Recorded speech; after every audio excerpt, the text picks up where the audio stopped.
కేవలం సర్టిఫికెట్ మాత్రమే కాదు, రియల్ టైమ్ AI నాలెడ్జ్ తో మీ IT డ్రీమ్స్ నెరవేర్చుకునే golden chance Vcube software solutions.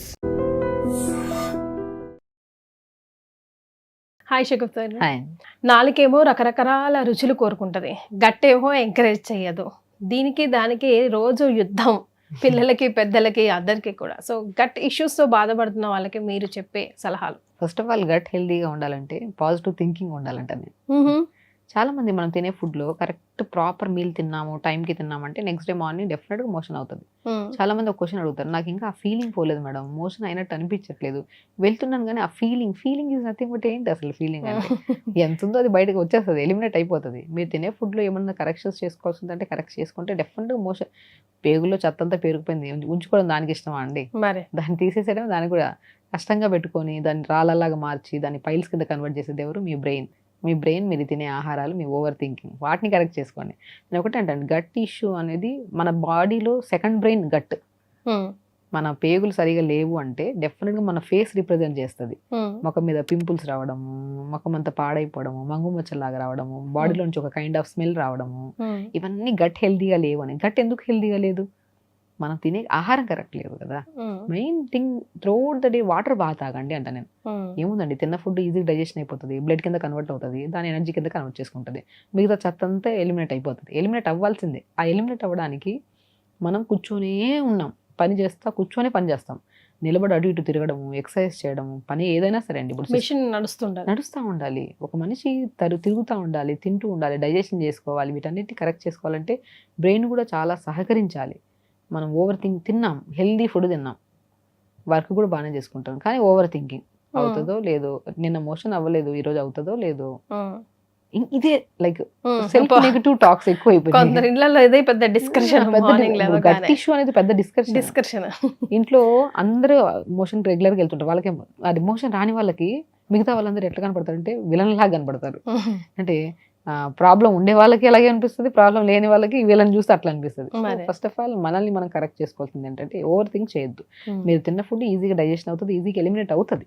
అవ్వాలంటే దానికి రెగ్యులర్ యోగా చేయాలి. నేను ఒకటే చెప్తాను, ప్రతి గట్ ఇష్యూ ఉండే వాళ్ళు రెగ్యులర్ యోగా చేయండి దయచేసి. యోగా మలాసన్ అంటారు. మనం కూర్చొని ఇప్పుడు గట్ ఇష్యూస్ ఈ మధ్య కాలంలో ఇన్ని అవ్వడానికి మెయిన్ రీజన్ వెస్ట్రన్ వాష్రూమ్స్. మనం ఇండియన్ కల్చర్ ఏంటండి, మనం మంచిగా పాతకాలంలో అసలు చెమ్ములు తీసుకుని వెళ్ళేవాళ్ళు. మలాసన్ అంటే ఈజ్ నథింగ్ బట్ మనం కూర్చునే పొజిషన్ని, మనం మోషన్కి వెళ్ళే కూర్చునే పొజిషన్ని మలాసన్ అంటారు. ఆ మలాసన్ చేయడం వల్ల థై ప్రెజర్ పొట్ట మీద పడి పొట్టలో కొద్దిగా హీట్ జనరేట్ అయ్యి, ఆ హీట్ వల్ల మిగతా ఫుడ్ అంతా మంచి ఫుడ్ అయితే బాడీలోకి వెళ్ళిపోతుంది, రిమైనింగ్ చెత్త అంతా ఎలిమినేట్ పేగుల్లోకి వచ్చి రెడీ అయ్యి చేస్తుంది అనమాట. రెడీ చేసి ఫ్లష్ చేసేస్తుంది. మలాసన్లో కూర్చోవడం వల్ల మనకి అరిపాదం నుంచి బ్రెయిన్ వరకు ప్రతి సిగ్నల్స్, మీ లోపల ఉన్న మలం అంతా క్లీన్ చేయడానికి రెడీగా ఉంది బాడీ అని చెప్పడానికి దాన్నే మలాసన. పాతకాలంలో వాటర్ తాగేటప్పుడు కూడా, తినేటప్పుడు కూడా అదే పొజిషన్ లో కూర్చొని, పాత ముసలి వాళ్ళ బామ్మల వాళ్ళని చూస్తే తాతగారు వాళ్ళందరూ అదే పొజిషన్ లో కూర్చొని, నీళ్ళు ఎప్పుడు తాగినా మలాసనలో కూర్చొని తాగండి డెఫినెట్ గా. నేను చాలా వరకు లఘుశంఖ ప్రక్షాళన ఒక ప్రొసీజర్ ఉంటుంది యోగాలో, మనం వీక్లీ వన్స్ అలా చేయిస్తాము. అది మలాసనలో కూర్చొని వాటర్ తాగిచ్చి చేస్తాం అనమాట. ఎవ్రీథింగ్ మీరు త్రూఅవుట్ ద డేలో వాటర్ తాగేది కూడా మలాసనలో కూర్చొని వాటర్ తాగండి. Malasana is a beautiful sign. మీరు అసలు మీ గట్ ఇష్యూస్ రావు, ఫిక్స్ అయిపోండి. మీరు ఆల్రెడీ ఉన్నాయి గట్ ఇష్యూస్, బట్ చాలా ఫేస్ చేస్తున్నారు. అలాంటి వాళ్ళకి బెస్ట్ థింగ్ ఏంటంటే తినే ఆహారంలో ఎక్కువగా ప్రోటీన్స్ తినే వాళ్ళు ఉంటారు. చాలా మందికి ఏంటంటే ప్రోటీన్ డైట్ ఎవరు చేస్తున్నారు? మీరు ఎక్కడైనా వీడియోలు చూడండి, ప్రోటీన్ డైట్ తినండి అనే వాళ్ళు జిమ్ చేస్తుంటారు, అక్కడ హెవీ జిమ్ చేస్తుంటారు. అలాంటి వాళ్ళు ప్రోటీన్ తినాలి. మీరు తింటున్నారు ప్రోటీన్, బ్యాలెన్స్డ్ ప్రోటీన్ తినాలి. మీరు చేస్తున్నారు వర్కౌట్, జీరో వర్కౌట్, తింటున్నారు హై ప్రోటీన్, ఏం ప్రయోజనం? కరెక్ట్. బ్యాలెన్సింగ్ ప్రోటీన్ ఉండాలి. డైలీ రిక్వైర్మెంట్కి ఏం కావాలో అన్నీ కావాలండి. ప్రాపర్ న్యూట్రిషన్, ఈరోజు కార్బ్స్ కావాలి, విటమిన్స్ కావాలి, మినరల్స్ కావాలి, ఎవ్రీథింగ్ ఈ రోజుకి మీల్లో ప్రాపర్గా అందాలి. ఓన్లీ ఇంత ప్రోటీన్ పెట్టుకొని, తక్కువ రైస్ పెట్టుకొని, కర్రీ అస్సలే పెట్టుకోకుండా తింటే ఏం బ్యాలెన్స్ అవుతుంది?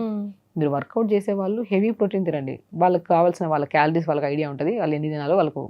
సో వర్కౌట్ చేయని వాళ్ళు బ్యాలెన్స్డ్ మీల్స్ తీసుకోండి.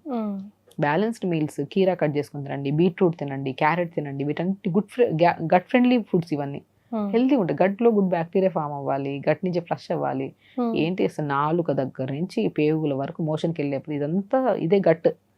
నాలుక నుంచి బాగా నమలాలి. ఫస్ట్ అన్నం తింటుంటే బాగా నమలండి, నువ్వు చూచండి, ఇక్కడ మొబైల్ పెట్టుకుని అన్నం నమిలేరనుకో నమిలినట్టు ఉండదు. మరి దయచేసి మొబైల్ పక్కన పెట్టండి. గట్టి ఇష్యూ ఉండే వాళ్ళకి చెప్తున్నాను, ఉన్న వాళ్ళకి లేని వాళ్ళకి ప్రతి ఒక్కరు కూడా యాక్చువల్లీ పొద్దున్నే లేచి మంచిగా వాటర్ తాగడం స్టార్ట్ చేయండి. మలాసంలో కూర్చొని హాట్ వాటర్ అండి, నార్మల్ వాటర్, మార్నింగ్ లేచి నుండి కొద్ది లూక్ వాటర్ తాగండి, దాని తర్వాత నుంచి నార్మల్ వాటర్ తాగొచ్చు. సో అన్నం నమిలి తినండి, నమలండి బాగా. సమలై వాళ్ళకి మంచిగా ఎంజైమ్స్ ఉంటాయి, ఇవన్నీ కలవాలి, అన్నం అంతా మిక్స్ అయ్యి ఇక్కడ దిగాలి ఆహారనాళంలోకి. ఆహారనాళంలోకి దిగిన ఆహారనాళంలో సాఫ్ట్గా దిగాలి, దాని నుంచి పొట్టలోకి రావాలి, ఆ పొట్ట నుంచి స్మాల్ ఇంటెస్టైన్ లేక తర్వాత లార్జ్ ఇంటెస్టైన్ లేక తర్వాత యానస్ నుంచి మోషన్ రావాలి. ఇదంతా ప్రొసీజర్ బాగుండాలంటే ఇక్కడ మౌత్ బాగుండాలి, నీళ్ళు సరిగా తాగుతున్నామా, అన్నం బాగా మిక్స్ అయి తింటున్నామా, ఇవన్నీ కరెక్ట్ లేనప్పుడు ఏదో ఆలోచనలు కూర్చొని నాకు మోషన్ అవుతుందో లేదో, ఎందుకు అంత ఆలోచన. తినిపించడం కూడా పెద్దవాళ్ళం కూడా మేము కూడా ఏం చేస్తామంటే పిల్లలు తొందరగా తినాలని చెప్పి ముద్ద గుచ్చుతాం, వాటర్ తాగిస్తాం. చాలా రాంగ్ అండి. పిల్లలకి అన్నం పెట్టి నీళ్లు పెట్టేయడం అనేది గట్ అనేది చాలా వీక్ అవుతుంది, వాళ్ళకి ఫ్యూచర్లో చాలా ఇష్యూస్ని ఫేస్ చేస్తారు. దయచేసి అన్నం మీకు తెలిసిన పద్ధతిలో చెప్తున్నాను, ఓవర్ థింకింగ్ చేయకండి. నిన్న కాని మోషన్ ఈరోజు అవుతుంది, ఎందుకంటే ఈరోజు ఆహారాన్ని మార్చుకున్నాం మనం, నీళ్లు ప్రాపర్గా తాగాం. సో పాజిటివ్ థింకింగ్ ఉంచుకోండి, నెక్స్ట్ డే ఖచ్చితంగా మోషన్ అవుతుంది. నాకు ఇంకా అవ్వలేదన్న ఫీలింగ్ ఎందుకు పెట్టుకుంటాం, డెఫినెట్ గా అవుతుంది. ప్రిపేర్ చేయండి, బాడీని ప్రిపేర్ చేయండి, నెక్స్ట్ డే మార్నింగ్ డెఫినెట్ గా అవుతుంది మోషన్.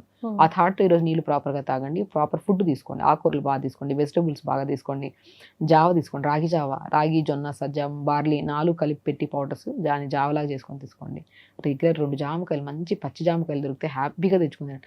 అసలు మీకు ఇంకేం రెమెడీ పని చేయదండి, చెప్తున్నాను, జామకాయలు తినండి, గట్టి హెల్దీగా ఉంటుంది. బీట్రూట్, క్యారెట్స్, కుకుంబర్, మునగాకు పౌడర్ చేసి పెట్టుకుని. నేను చాలా మంది చెప్తుంటాను, గట్ ప్రాబ్లమ్స్ ఎవరికన్నా ఉన్నాయా, మునక్కాయలు 4-5 మునక్కాయలు తెప్పించి ఉడకబెట్టండి, దాని గుజ్జంతా తీసేసి ఎండబెట్టేసేయండి, దాని సేమ్ మోతాదంతా మునగాకు తెప్పించుకొని 2 ఎండబెట్టుకుని పౌడర్ చేసి పెట్టుకోండి. ఆ పౌడర్ని డైలీ లంచ్ డిన్నర్ తర్వాత పావు స్పూన్, ఓవర్ హీట్ ఎక్కువ చేస్తుంది అనమాట కొన్ని కేసెస్లో, పావు స్పూను 2 కలిపి పౌడర్ చేసుకొని పావు స్పూన్ పల్చటి మధ్యలో కలుపుకొని తాగండి. ఎందుకు గట్ క్లియర్ అవుతుందో చూద్దాం. దాంతోపాటు నీళ్లు బాగా తాగాలి. అన్ని బాగా చేస్తున్నాం కానీ మైండ్ సెట్ సరిగా లేకపోతే మోషన్ మొదటికి వస్తుంది. మీరు అంతా బాగానే చేస్తున్నారు కానీ నాకు ఇంకా ఫీలింగ్ అవ్వలేదు మోషన్, అది అసలు ఆ ఫీలింగ్ అది గట్ అంత క్లీన్ అయిపోయింది. కొంతమంది గంటలు కూర్చుంటా ఉంటారండి వాష్రూమ్. చాలా రాంగ్ అండి. అసలు గట్ గురించి మాట్లాడాలంటే మనకి ఒక వీడియోలో సరిపోదు, గంటలు మాట్లాడాలి మనం కూడా. ప్రాబ్లమ్స్ కూడా అంతలే ఉన్నాయి. గట్ ఇష్యూ ఉన్న వాళ్ళు దయచేసి చెప్తున్నాను ప్రతి ఒక్కరికి, మంచి ఆహారం తినండి, పాజిటివ్ థింకింగ్ ఉంచుకోండి. అవ్వలేదు మీరు ఏం తిన్నారో అదే అవుతుంది ఖచ్చితంగా. మీరు ఏం తినలేదు, లేట్గా తిన్నారు, నీళ్ళు సరిగా తాగలేదు, తింటున్నప్పుడు కూడా నెగిటివ్గా తిన్నారు, నెగిటివ్ ఆలోచనలతో తిన్నారు, మొబైల్ చూస్తూ తిన్నారు, ఇవన్నీ కరెక్ట్ చేసుకోకుండా మార్నింగ్ మోషన్ అవ్వాలంటే ఎక్కడి నుంచి అవుతుంది? సో మార్నింగ్ మోషన్ అవ్వాలంటే డెఫినెట్గా టైంకి ఫుడ్ తినండి, వాటర్ ప్రాపర్గా తాగండి, ఆకుకూరలు వెజిటబుల్స్ బాగా ఉండేటట్టు చూసుకోండి. సో ప్రతి మీల్ కలర్ఫుల్గా కాదు, మన కళ్ళకి హెల్దీగా యాక్టివ్గా మంచిగా అనిపించాలి. అలా నమిలి తింటూ చాలా ఈజీ అండి గట్ని క్లీన్ చేయడం. అది క్రానిక్ అయిపోతే మళ్ళీ మనం ఎంత హెల్దీగా చేసినా కొద్ది టైం పడుతుంది, అది కూడా మనం యాక్సెప్ట్ చేయాలి. ఎందుకంటే 1 రోజు 2 రోజుల నుంచి రాలేదు, ఇది ఎన్నో నెలల నుంచి ఉంది ప్రాబ్లం. సో ఈ రోజు చేసిన వెంటనే ఈ రోజు హెల్దీ తినేసి రేపు మార్నింగ్ మోషన్ అవ్వాలంటే ఎప్పటి నుంచో స్ట్రక్ అయిపోయింది కదా, అది క్లీన్ చేయాలి. డైలీ ఇల్లు క్లీన్ చేసుకోవడం చాలా ఈజీ. ఒక నెల తర్వాత మనం ఇంటికి వెళ్ళి క్లీన్ చేయడం అంటే 4-5 మంది ఉండాలి, అందరు వచ్చి దాన్ని పరిశుభ్రం చేసి మూల క్లీన్ చేయాలి. సేమ్ ఎగ్జాక్ట్లీ 1-2 months నుంచి ఉన్న ప్రాబ్లం కదా, ఒకటేసారి ఎక్కడి నుంచి క్లీన్ అవుతుంది? దానికి అంత ఆహారం మంచిగా వెళ్ళాలి, అంత పరిశుభ్రం కరెక్ట్గా వెళ్ళి నీళ్ళు కరెక్ట్గా వెళ్తే అప్పుడు పర్ఫెక్ట్గా క్లీన్ అయిపోతుంది. అప్పుడు పండుగ చేసుకోవచ్చు మనం కదా, ఇల్లు అంత క్లీన్ అయిన తర్వాత పండుగ చేసుకుంటాం కదా. అలాగా ఎప్పటి నుంచో ఉన్న ఇష్యూ తగ్గడానికి కూడా కొద్ది టైం పడుతుంది. స్పేస్ ఇద్దాము, మంచి ఆహారం తిందాం, పాజిటివ్గా ఉందాం. మోషన్ ఏముంది, వెళ్ళిపోతుంది, అవ్వకుండా ఉంటుంది, అయింది లోపల ఉంచుకోవడం దానికి ఇష్టమైంది. సో అది క్లీన్ అవ్వడానికి ఇట్ విల్ టేక్ టైం. ఎప్పటి నుంచి ఉన్న ఇష్యూ కదా. అసలు ఇప్పుడు క్లీన్ అవ్వలేదండి, ఈ రోజు మోషన్ రాలేదు, ఇంటేక్ ఆపేసేస్తారు కొంతమంది, అది పెద్ద రాంగ్. యాక్చువల్లీ అది కూడా రాంగ్. ఇది క్రానిక్ ఇష్యూస్ అండి, అది మనం ఇండివిజువల్ గా చెప్పొచ్చు. ఇప్పుడు ఒక కేసు ఉంది, గట్ ఎందుకు క్లీన్ అవ్వలేదు, మేబీ ఇంకొక రీజన్ కూడా ఉంటుంది, వాళ్ళకి హార్మోనల్ ఇంబ్యాలెన్స్ ఉందా, లేదంటే నిద్ర లేదా, ఇంకేమైనా ఇష్యూస్ ఉన్నాయి, అవి చూసి మనం డయాగ్నోస్ చేసి వాళ్ళకి పర్ఫెక్ట్ రెమెడీ చెప్పొచ్చు. గట్ అనేది ఒక్కొక్కరికి ఒక ప్రాబ్లం, ఒకరికి బాగా అవుతుంది, ఒకరికి బాగా అవుతుంది, ఒకరు 2-3 సార్లు అవుతుంది, ఒకసారి అసలు 3 రోజులకు ఒకసారి అవుతుంది, కొంతమంది వారానికి ఒకసారి అవుతుంది. డిపెండ్స్ అపాన్ వాళ్ళ కేసుని బట్టి ఏ రీజన్ తెలుసుకొని వాళ్ళ బాడీకి సహకరించే రెమెడీ చెప్తే వితిన్ 3 days ఫ్లష్ అయిపోతుంది. అది విల్ టేక్ టైం. బట్ కొన్ని క్రానిక్ కేసెస్లో కొద్ది టైం తీసుకోవచ్చు. ఈ లేదు చిన్న పిల్లలు ఉంటారు చూడండి, వారమైన ఆ పిల్లలు మోషన్ క్లీన్ వస్తారు మన దగ్గరికి, ఒకటే రెమెడీ ఫస్ట్ ఫ్లష్ అయిపోతుంది, అది వాళ్ళని చూసి మనం చెప్తాము. సో ఎందుకంటే బాడీ అండి, మనం ఏదో రెమెడీ విన్నాము, ఫాలో అయిపోయాము, అది పని చేయలేదంటే డిప్రెషన్లోకి వెళ్ళిపోవడం, ఒక్కొక్క బాడీ ఒక్కొక్క తత్వం. నాకు పడిన జామకాయ మీకు పడకపోవచ్చు, మీకు పడిన బీట్రూట్ నాకు పడకపోవచ్చు. మరి గట్ అనేది different kind of every so అది మనం చూసుకొని ఒక్కసారి డాక్టర్ని కన్సల్ట్ అయ్యి ఒకసారి ఆ రెమెడీ మనకు ప్రాపర్ గా ఫాలో అయిపోతుంటే ఆ ప్రాబ్లమ్స్ ఉండవు. కొంతమంది షకీఫ్ దగ్గర వేడి చేసిందండి, వేడి వల్ల వేడి చేస్తే నాకు మోషన్ రాదంటారు. వాట్ ఈస్ దిస్ వేడి ఆల్ అబౌట్? వాతం అండి. ఇప్పుడు వాత పిత్త కఫ అంటారు కదా, మన నాడి చూస్తాం, నాడి చూసి వాళ్ళ ప్రాపర్ డయాగ్నోస్ చేస్తాం. వాతం అంటే వాళ్ళకి ఏం తిన్నా ఓవర్ హీట్ ఎక్కువైపోతుంది, వాళ్ళ బాడీ మెకానిజం అలాంటిది. అలాంటి బ్యాలెన్స్డ్ మీల్స్ తీసుకోవాలి వాళ్ళు. సో కొంతమందికి ఓవర్ కోల్డ్ ఉంటుంది బాడీ, కొంతమందికి హీట్ ఉంటుంది, అది మన నాడి చూసి డయాగ్నోస్ చేస్తాం అనమాట. సో అలాంటి వాళ్ళకి ఫుడ్ అనేది కంప్లీట్ మార్చుకోవాలి. అందుకని ఫుడ్ ఎలర్జీ టెస్టులు ఉంటాయి, కొన్ని టెస్టులు చేసి కొన్ని పడతాయి కొన్ని పడవు అని చెప్పేసి చెప్పడానికి ఇదే వాతం ఉందా, బాడీ బ్యాలెన్స్డ్ ఉందా, లేకపోతే ఇంబ్యాలెన్స్ ఉందా, వాళ్ళని చూసి మనం చెప్పచ్చు అనమాట. సో ఎవ్రీథింగ్ మన చేతిలో ఉందబ్బా. డాక్టర్ గైడెన్స్ తీసుకొని పర్ఫెక్ట్ గా ఫాలో అయ్యామంటే ఏ ప్రాబ్లము ఉండదు. సెట్ అయిపోతుంది. Right, thank you. Thank you.